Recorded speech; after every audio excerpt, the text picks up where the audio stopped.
Two Australian film school buddies turn a short horror film into long horror careers on today's episode of Deadly Duos.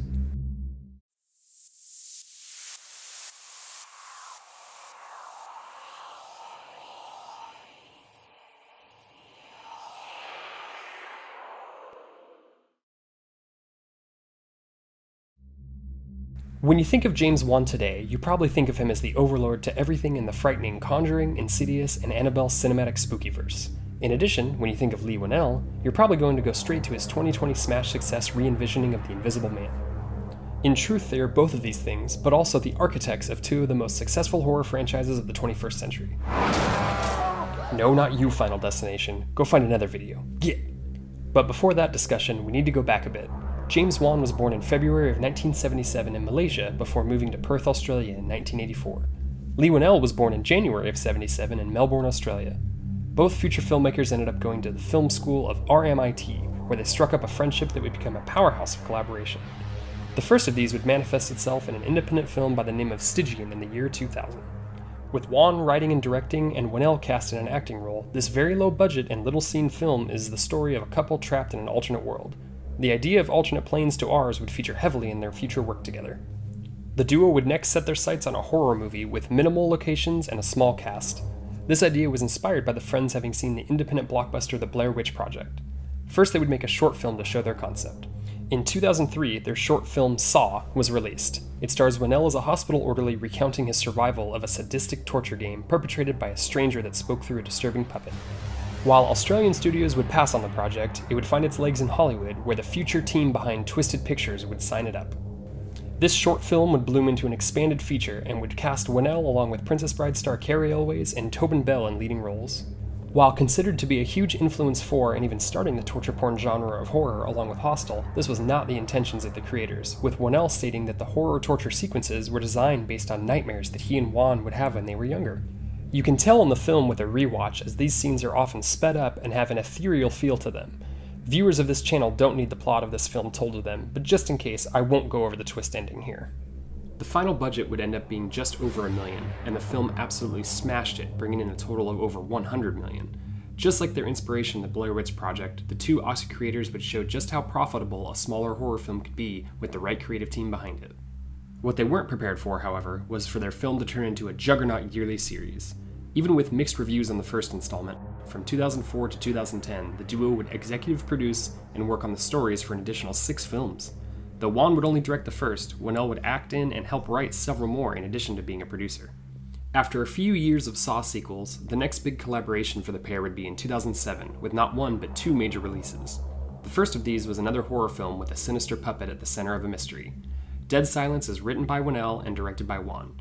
A trend I'm sure you're starting to notice about their collaborative efforts. Unlike many of their earlier collaborations, Whannell does not appear on screen for the movie. The film follows a man trying to track down the reasoning for his wife's murder, and ends up back home uncovering the mystery of a long-dead ventriloquist accused of child murder. You know, pretty light stuff.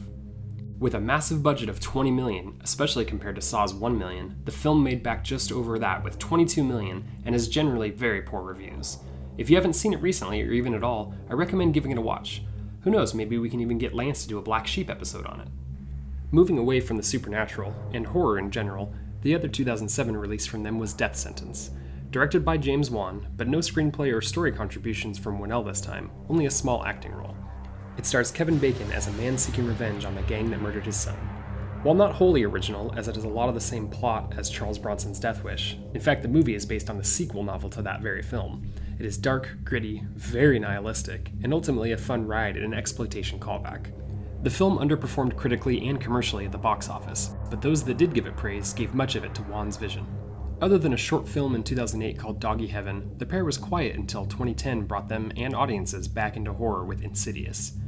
Saw was a gory new take on the slasher film, and Dead Silence was dipping their toe into the supernatural while still keeping the shock and gore that was expected of horror at the time. But Insidious, along with Paranormal Activity, would really bring back ghosts and demons into the limelight. Back to their familiar roles of Whannell writing and acting while Wan directs, Insidious was a back-to-basics project for the team. With a $1.5 million budget, they were able to hire the right actors and tell the story they wanted to without worrying about the pressures of continuing a story or making it look and feel like their previous work. Bringing in over $100 million in theaters and getting the best critical response to date was a huge relief for the duo and showed they could expand beyond audience expectations. The film itself is about a family moving into a new house when one of the sons has an injury that plunges him into a coma that medical science can't explain, only for the family to discover that the cause of the coma was no accident, and no normal doctor will be able to help. The cast would include future regulars Patrick Wilson and Lin Shaye, and would ultimately blossom into a franchise possibly bigger and certainly more varied than the Saw series the pair created earlier in the decade. While Wan would spend the next few years working on a sequel to their hugely successful film Insidious, as well as an original concept that was actually based on real paranormal investigators, Whannell would expand his acting catalog with the animated feature Legend of the Guardians: The Owls of Ga'Hoole, a real movie that I totally didn't just make up, as well as live-action films like The Pardon, Crush, and Raise. His movie-making partner, meanwhile, would unleash another monstrous success in the summer of 2013, with The Conjuring getting above-average reviews and Conjuring almost $320 million in returns. The studio gave Wan a premium release date in July, and he rewarded them while continuing to build his own cachet as a horror master. A few months down the road in 2013 would be the next collaborative effort with Insidious Chapter 2. A direct sequel to the first film, it delves into Patrick Wilson's character's past to show us that he is the one that demons have been after the entire time, and the rest of the film follows main character Josh with a demon inside controlling him. As with most sequels, Chapter 2 didn't reinvent the wheel, and it didn't earn quite as much critical praise as the first film. What it did bring in was box office returns. Again written by Whannell and directed by Wan, the film blew past its $5 million budget, itself more than double the originals, and ended up pulling in a fairly robust $162 million. This horrific cinematic universe was proving to be more profitable than their Saw franchise, and was able to maintain the principal cast and creative team. From here, the team would take a break from both their franchises, with Wan being handed the keys to another massively successful franchise with Furious 7 in 2015. The film would continue to be the juggernaut success for both Wan and the Fast and Furious franchises by bringing in $1.5 billion with a B worldwide, and is still the 9th highest grossing film of all time. Sadly, as much as I wanted to end this segment with a joke about this being the film that added Kurt Russell to the series, which automatically makes any film franchise better, the film will always intrinsically be linked to the tragic death of series star Paul Walker, who would pass away in a single-car accident while on Thanksgiving break from filming. For his part, Whannell spent the next couple of years with acting parts in 2014's The Mule and the fun horror comedy Cooties while prepping for a huge step for him professionally. While 2015 would give Wan the biggest success of his career, Whannell would finally get his first chance to direct, as well as write and star in Insidious Chapter 3. Wan would still collaborate with his longtime friend, but this time would step back into only a producer role and let Whannell strut his stuff with almost complete control. The third installment of the series is a prequel that moves away from the family of the first two films and instead focuses on Lin Shaye's medium character agreeing to use her ability to speak with the dead to help a troubled girl getting attacked by an angry entity. The film would again garner above-average reviews while getting the biggest budget of the series with an $11 million tag. It would earn back $113 million, which would prove to the studios, as well as Whannell himself, that he was capable of doing all the heavy lifting for a film. The next year, Wan would write, direct, and produce the sequel to his own monstrous hit Conjuring with the obviously titled Conjuring 2. The movie follows the further paranormal adventures of real-life couple Ed and Lorraine Warren, this time with them heading to London to help the Hodgson family who are being harassed by spirits and eventually a possession. The film would prove to be just as successful as its previous installment was financially. Even with doubling the budget from 20 to 40 million, Wan's sequel would still bring back 320 million in box office receipts. Critically, it would score just under the previous film, but still quite high. Together or separately, this duo was building a creative, scary, and most importantly, successful string of movies. 2017 would be the release of the final Saw film to date, and would also mark the final co-producing credits in the series for Wan and Whannell. Wan would continue to build his multi-layered Scareverse with 3 Annabelle films, a 4th Insidious installment, The Curse of La Llorona, and a Conjuring prequel called The Nun that follows female protagonist Lorraine in her early life as a nun. Coincidentally, the actress playing her is Tisa Farmiga, who is the younger sister of actress Vera Farmiga from the first 2 films.